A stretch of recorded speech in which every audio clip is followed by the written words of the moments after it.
postavení. Tak. Dobře. Vrať pravou. Jo, koukaj, tak. A hezky ne. Hezky korektně projeď ten roh. Pravej se, dlouhá pravá noha. Dobře. Potáhni ještě. Nepřestávej, dokud on pořád se nemá být sestavený kontra. To je ono, Vicky. Dobře.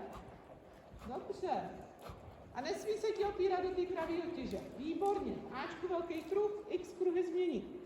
Hezký rok. To je ono.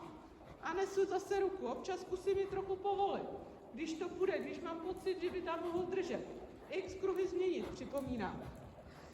Tak, hned aktivuji levou zadní nohu. Jak po té změně. Kontaktavní? Ano, výborně.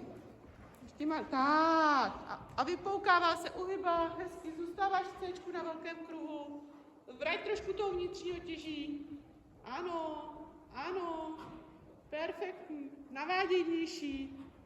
Dobře, moc hezká aktivita vnitřní zadní nohy.